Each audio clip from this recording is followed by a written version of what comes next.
Hey, everybody, welcome back to the GOAZCATS.com football preview show. We took a week off last week. Hopefully you caught our podcast. Arizona had its bye week, but you're back, and it's now the brutal stretch we've been talking about for Arizona. Troy, this is Matt Moreno, senior editor at GOAZCATS.com, joined by Troy Hutchison as always. But Troy, we talked about it, before the bye week, kind of this brutal stretch that was coming up. You have all ranked teams, teams that at one point were undefeated. No longer the case for any of them, but still a very, very difficult stretch for Arizona coming up, and Arizona not playing its best going into the bye week. So there's a lot to work on.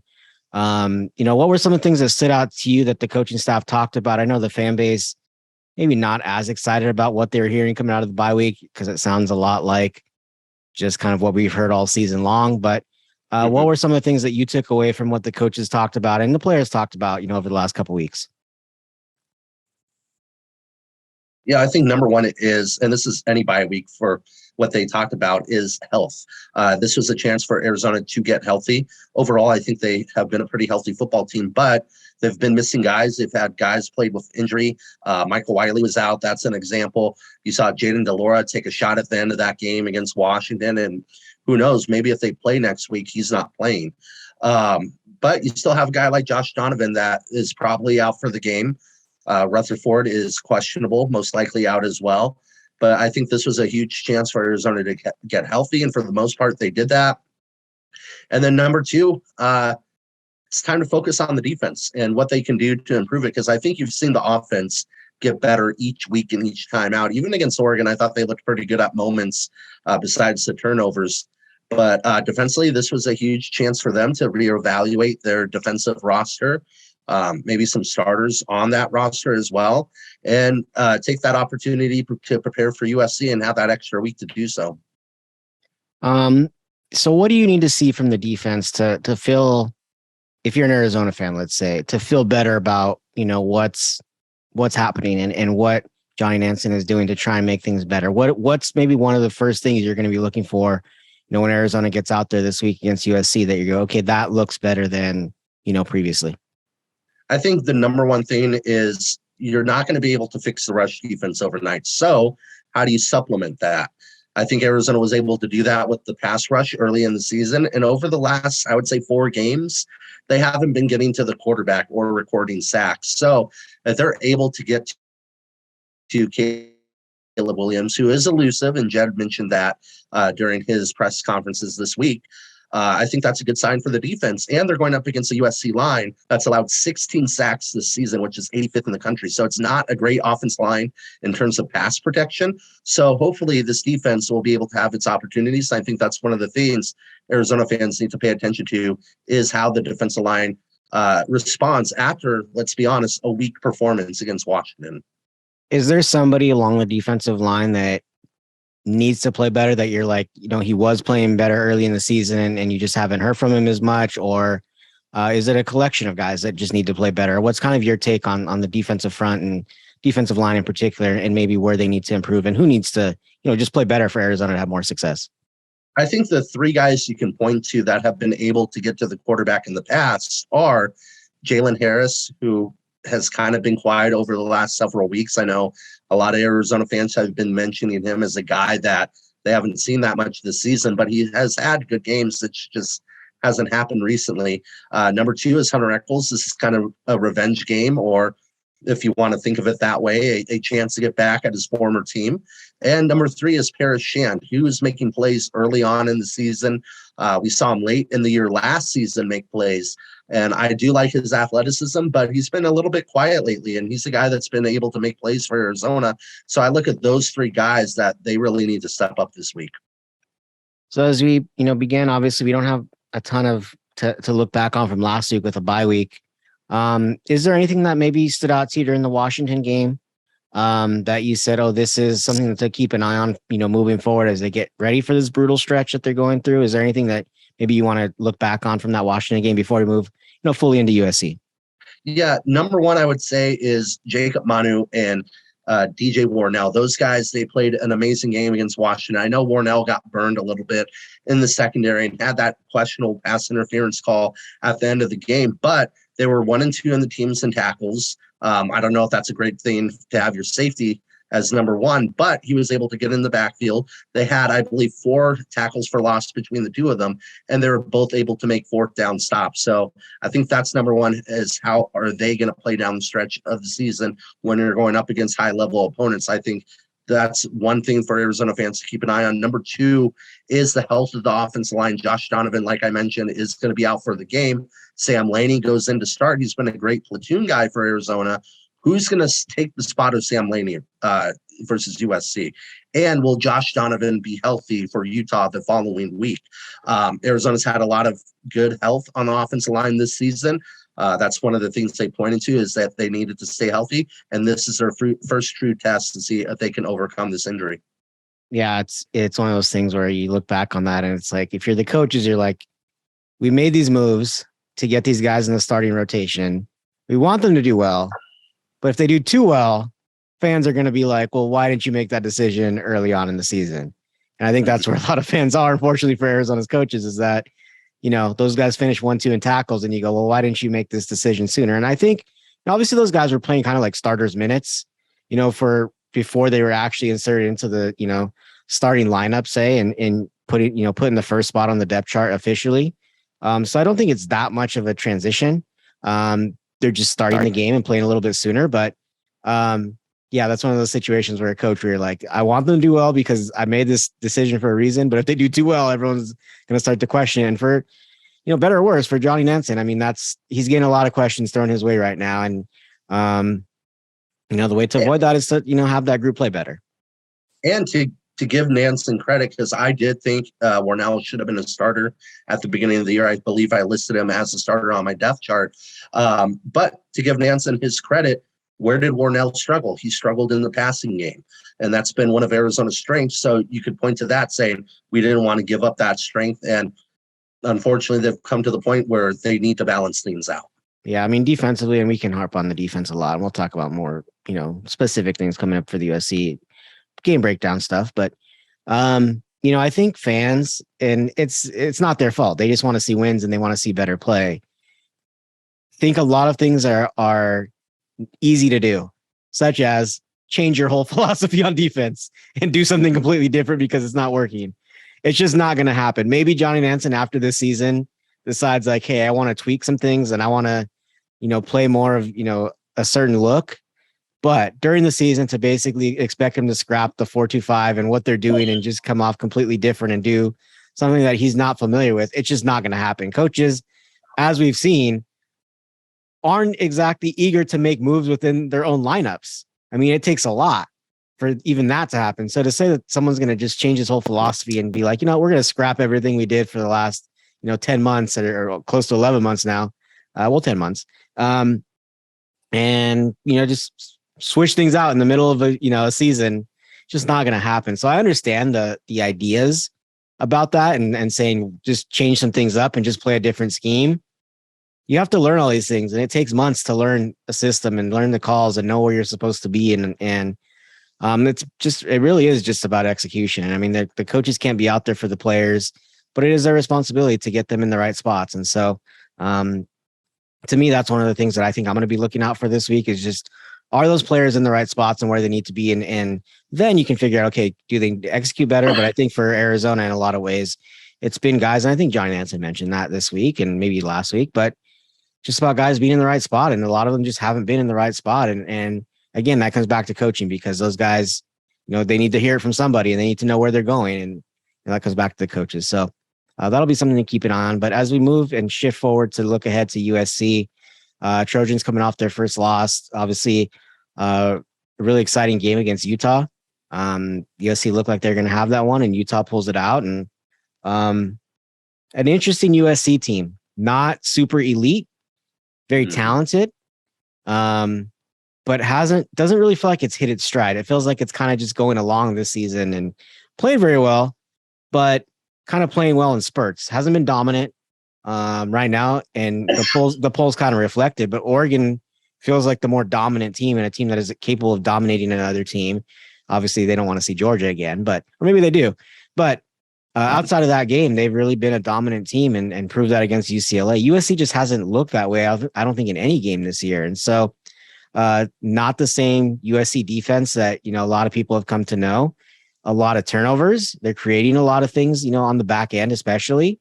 But I haven't necessarily been wowed by, everything that they're doing that you thought you would see, when they made all these changes and bring in award-winning, quarterback, award-winning receiver, some very talented defensive players, a lot of skill guys that have a lot of talent. Just hasn't looked as good as I think everyone expected them to look. What's your early take on USC and what they're going to look like once they take the field on Saturday, knowing they've had, an extra week to get ready for Arizona? Yeah, I think right now, I know you mentioned it, it's not your traditional USC team. I think it looks similar to a team that's playing a lot of young players, although they're not. They're playing a lot of transfers, and you're trying to get used to everybody, and it's kind of the same mentality, because you got to get used to not only one another, but how each one plays on the field. You're having guys from different universities come in, a lot of them from Oklahoma, and just playing together for the first time in California. And that takes some time to adjust, but you do see some talent defensively. I forget the middle linebacker's name, but 6'5", a lot of tip balls that has led to interceptions. So they are creating that. But this is a USC team that seems vulnerable. They have vulnerabilities out there. There's definitely a crack in the armor. It's not one that's going to, I don't think, roll Arizona necessarily or roll opponents. But it's definitely a game to keep an eye on, and USC has its weaknesses, and it's up to Arizona now to exploit them. Yeah, I mean it's an interesting team. I mean, when you look at Arizona offensively, what are some things, knowing that they do pass the ball a lot, rely on that more than their running game at this point. Knowing what USC does well, which is take away the ball, especially in the secondary, get interceptions. What are your thoughts just on Arizona offensively and what it should be trying to do this week when it faces the Trojans? I think they should come out and surprise USC. I know Arizona's a pass-happy team. They put up the numbers. They have not turned over the football recently. They have a high number of turnovers overall on the season with 11. But I think you do the opposite of what you do. I know Jed doesn't want to deviate from the identity of the football team, but you have guys like Jonah Coleman, Michael Wiley, and DJ Williams that have made plays in the backfield. And you have two big guys in Coleman and Williams that can plow over guys. I think you attack USC up front, kind of surprise them, throw them off a little bit, and try to hit that 80 to 90-yard rushing mark in the first half and take some pressure off of your defense by creating these long drives and wearing down the USC defense. And then in the second half, that's when you open things up with the pass a little bit more. I'm not saying run the ball the whole time, but I think you need to be more run-oriented in the first half to wear down this USC team and get their athletes worn down so your athletes can take over in the second half. We really haven't seen a game where you go, this needs to be like a Jaden DeLora type of game where he takes over. He's done it, and he's had moments where, he stepped up. The Mississippi State game was an interesting one because you have Mike Leach who recruited him. He thought he was going to play for Mike Leach at one point. There's that angle. Obviously, coming up towards the end of the year, you have, the Washington State angle of him, facing his old team. You had a couple weeks ago, you had him, facing Washington and them angry about him, planting the flag on their field, goes out and throws for 400 yards and 4 touchdowns. But if there is a game where you go, it feels like this is going to be one of those moments for him to showcase like, oh, I'm just as good as this quarterback that came in and you all think is really great and, a Heisman contender and, the NIL guy and the guy who's going to have all the endorsements and play in the NFL one day. It just feels like one of those games where it could be for good or bad. You don't know. I mean, that's my point, is that we haven't really seen a game where you're like, it's going to be a meaningful game for him. Is he going to press? Is he going to try and do too much, which we have seen from him, this season? Just what are your thoughts on this game for Jaden DeLora and what he needs to do to help Arizona try and get a win? Does he need to be the guy that throws for, 450 yards and goes crazy and is leading the way, or can he just kind of more manage the game? Or how do you think he needs to approach this? Because I'm sure he's going to want to try and do everything he can, to beat USC. Yeah, like you said, it's him versus Mr. Hollywood. and Caleb Williams. The guys had all the deals, everything leading up to the season. Jaden, kind of an overlooked transfer, and he's had moments where he has taken over games. And I think this is a game where he needs to stay a little bit within the system and have his running backs take over the first half. And then in the second half, it's the Jaden show. I think in the second half, that's where he needs to take over, not only make plays with his arms, but with his legs as well. Because we've seen when Jaden's at his best, he is able to run the football for 25, 40 yards a game, picking up those open plays like he didn't do against Mississippi State, where you have 20 yards in front of you and you pick up 15 yards real quick, slide. I think it's going to be one of those games where he has to keep the defense honest and make them aware of his running ability to throw them off. Because if he's not, and they're just sitting back there waiting for the pass, bad things are going to happen at least once or twice for him. You said arms. Is he going to make some left-handed throws? I did. I meant arm. Is there some things in practice that you saw that you're not telling us? Left-handed throws coming? Hey, maybe he's Patrick Mahomes. Maybe that kind of segues us into the next edition of next topic here. But players that are going to be important. I think there's one specifically on defense who has kind of what Jaden Delore is going to have coming up in a few weeks here. Yeah. I think it'll be a different approach for Jaden Delore when he plays Washington State. Maybe there's been so many changes it doesn't really matter to him anymore, but his direct replacement is the quarterback over there now. I think Hunter Echols, listening to him talk about it, there's no bitterness from his side. I think he understands, hey, I was playing behind guys who are in the NFL. I think he has a full grasp of who he is. And I thought he said it well this week when he was just looking for a better opportunity, a chance to be the guy. And I think those are all important things and very valid things that I think he understood. I'm not going to be that, in LA. And so, it's worked out for him. He has been the guy at Arizona. They've leaned on him quite a bit. Maybe tapered off a little bit, recently just in terms of the production, but, facing your old team is always going to be an interesting scenario. I think he's approaching it the right way. He's not making it bigger than it needs to be. It doesn't feel like, or doesn't sound like, maybe internally he is, but he answered all the questions. I thought the way you want to see a player like that answer those questions. There are a lot of them. And so what are your thoughts on just, Hunter Echols and what he's going to mean to this game and what he could potentially do in this game, and maybe some of the other players, on both sides of the ball that you're going to be keeping an eye on or who are going to be important to, Arizona in this game against USC? Yeah, I think, you talked about it. He said all the right things leading up to this game and the availabilities and whatnot. But I think behind closed doors in his inner self, he wants this one bad. I think you could tell he is a man that is focused, and this is a business week for him. Hunter Echols, since coming to Arizona, has been nothing but a professional for the Wildcats. And he's kind of like Chris Paul. He just says the right things in interviews and whatnot. But when he's on that field, he's very competitive and fiery, and you see it out there. And I think this is one of those games that Hunter Echols is going to want to get at USC and be like, that's right, that I'm making these plays, and you guys didn't play me. Yes, you guys had NFL guys, but I can play too.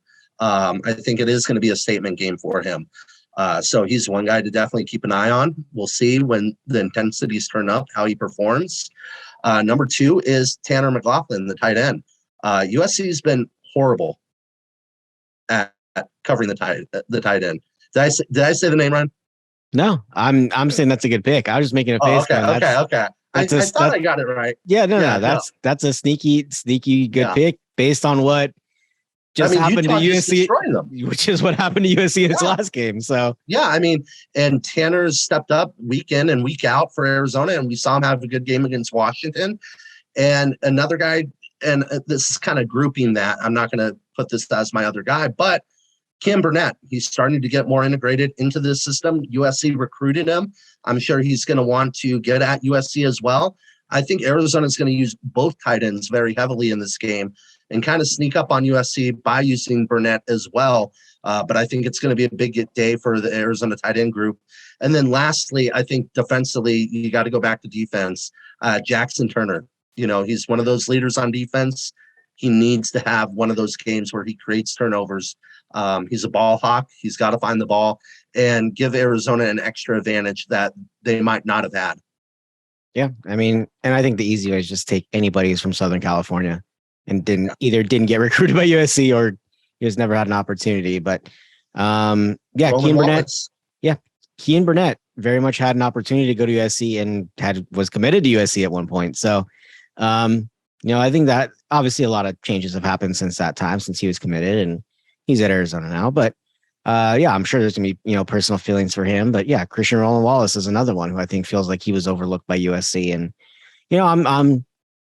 I'm a little surprised that he didn't end up there. I mean, it felt like kind of a natural once you saw that Lincoln was going to be like, hey, we're going to turn over this whole roster. And basically what you saw when I got here is going to look very different by the time the season arrives. And he went out and did that. And, basically turned over, most of their, key players, a lot of their key players and said, see you later. And, brought in a bunch of transfers. I think one guy that I thought of on Arizona's roster was Christian Roland Wallace because they need some better DBs. And, he would be DB number one there. Yeah, I mean, it just felt like a natural fit. But I good for him for sticking around and pushing through. We don't really know how much Arizona got or how much USC got involved with him in that discussion. He was never in the portal. All of these coaches have their ways, I think, of going through high school coaches and other people to say, hey, we're a little bit interested. But yeah, I mean. I think it's a situation where a lot of those SoCal guys are going to be, very eager to go up against USC as they are every year. So, as you kind of look at some of the keys to this game, obviously, I think there's a lot of different ways this game can go. It's really interesting. I mean, neither team necessarily has an identity, really, kind of on either side of the ball. Arizona is kind of more established. USC, I think, is a little bit, starting to establish itself. With Caleb Williams and that whole receiving group offensively, maybe mirroring Arizona a little bit just in terms of the passing game. But, it's an interesting game. I think it can go a lot of different ways. But what are some things that you're going to be, keeping an eye on as this game plays out? Maybe some keys to the game for both teams or for Arizona, maybe specifically that you're going to be keeping around as this game plays out on Saturday. Yeah, I think number one, looking at USC real quick. Jordan Addison is highly questionable for the game. I don't know if he is going to play in that game, but from everything that I've heard, it looks like he is up in the air. So who is that number 2 guy for USC and potentially that number 3 guy? I know they have a deep receiving core, but Jordan Addison is a different beast of a wide receiver. And then on the Arizona side of the ball, I think, being able to mix up your offensive game plan is going to be critical and not overthinking. I think we saw that again with Jedd Fisch against Washington. You had a 3rd and 1, you throw a play action pass in the end zone when you need 1 yard. And then 4th and 1, you run the speed option to the left that, yes, it was unfortunate. It got called a forward pass, so you couldn't advance the fumble. But at the end of the day, just keep it simple. Run it up the gut, get the first down, fight the other for yards after that first down because you still had time and yards to go there. That's number 2 for Arizona. And then number 3 is red zone efficiency. Arizona's improved in that drastically compared to last season, but it's still not up to par where Jedd Fisch wants that red zone offense. They've settled for field goals, kind of gotten a couple sacks where they had to punt because they got sacked out of the red zone. So can you finish drives with touchdowns and not turn over the football like you did against Oregon? And a big part of that is going to be your tight ends, especially in this game. So you need to have red zone efficiency for the offense in this game. Interesting. And, I think it's going to be one of those, like I said, we'll talk about the predictions next, but yeah, I think there's a lot of different ways this game could go. I think USC, as well as they've played this year and they're a ranked team and all that, they're just not scary. And I think Arizona's in a position where it feels like it's pretty confident. It's not last year's team. I think they feel like they're going to be in every game, and I don't think they're going to be afraid of USC. So maybe on that note, to end things here this week, Troy, what's it looking like for you? How do you see this game playing out? And give me a score prediction. At first, after that Washington game, I thought Arizona's going to get blown out next week. But as you have the bye week and you get to thinking about the game and just how the USC defense got torn up by Utah's tight end, Arizona uses the tight end a lot this season. Tanner's been improving, and I think the defense will come up with 1 turnover in the game. And Gronk's back. Gronk is back in Tucson. You have the ultimate tight end back. I think Tanner McLaughlin is going to be the ultimate tight end in this game. Arizona wins 42-38. Close game. They get the turnover. Wildcats get to 500 again and have bowl hope. You still all the things. You had the bobblehead. I didn't have the bobblehead. I was gonna say, Gronk's gonna be there. There's gonna be some Gronk energy. It's a good week to get a win. I was not leaning this way at all, as you mentioned after the Washington game. When I looked at the schedule and I looked at the games upcoming, I think everyone assumed, UCLA is probably beatable. Utah probably not in the cards. USC definitely not in the cards. I'm maybe looking things a little bit differently. I don't know. Like I said, I just don't think Arizona's afraid of this USC team. I don't think they have a great reason to be afraid of this USC team. I think they're a better team than we've seen, at least last year and probably in recent years as well. So, I think Jayden DeLaura is going to step up. I think a lot is going to be put on him. And I think he's going to want to show, hey, I can do this too, because I do think he has aspirations of playing at the next level. And what better time to show it than against a guy who everyone is going to have their eye on the other side of the field. So I just think the defense is kind of not going to matter very much, unfortunately, for Arizona and for USC. I don't think either defense is going to matter much in this game. I think it's going to be very similar to what happened against Utah. I think it's going to be pretty high scoring. I didn't want to, I had this in my head before you said it, so I'm not copying you, but I do also think 42-38. There's something about that score. I think Arizona's going to score a bunch of touchdowns. I think a lot of it is going to happen through the air. Their DBs are not amazing. Yes, they can get, that group can get some interceptions and create some turnovers, but they're not that good. And at least they're not up to what UCL or what USC caliber should be. Not even close. And I think they're a little susceptible. And Arizona's a very good passing team. I think Jayden DeLaura found a nice rhythm in that Washington game. And again, I just think this is a moment for him to really step up and be like, I can be a very good player too in this league and have shown that. And I want to prove that. And so, I wasn't thinking that maybe even really before we got started here, but just something clicked. And I think they have a good chance to win this game. And it's going to be at home. As you mentioned, Gronk's going to be there. I think there's just going to be a lot of good energy in the stadium and for this team. And I think there's going to be kind of a looseness that they play with that I think they don't necessarily always have against USC or the LA schools in general. But I think they're going to feel positive about, everything. And just feels like a good weekend for an Arizona upset. And so that's what I'm going with. I'm going to say 42-38 as well. Arizona, they get a win for Gronk, and can feel pretty good and get a little bit closer to bowl eligibility. And two things, like I mentioned, Jordan Addison potentially out. USC's linebacker got dinged up in that game, and he is questionable as well. And I think he is their leading sack getter. So that's two huge losses for USC. That's another reason why I'm going with the Wildcats in this. Hey, that's what we're saying, and we're going to stick to it. Sometimes we're not very correct, but who knows? Knowing our luck. It's not duck season. I learned that. The way we predict games. But nevertheless, I do feel, strongly for Arizona in this game. And I don't think it'll be a blowout. Maybe those are the famous last words. But I don't know. I see a little bit different than I usually do in this game. So we'll see how it all plays out. But as always, we appreciate you all watching and listening to us if you're listening to the podcast version. And we will catch you next week.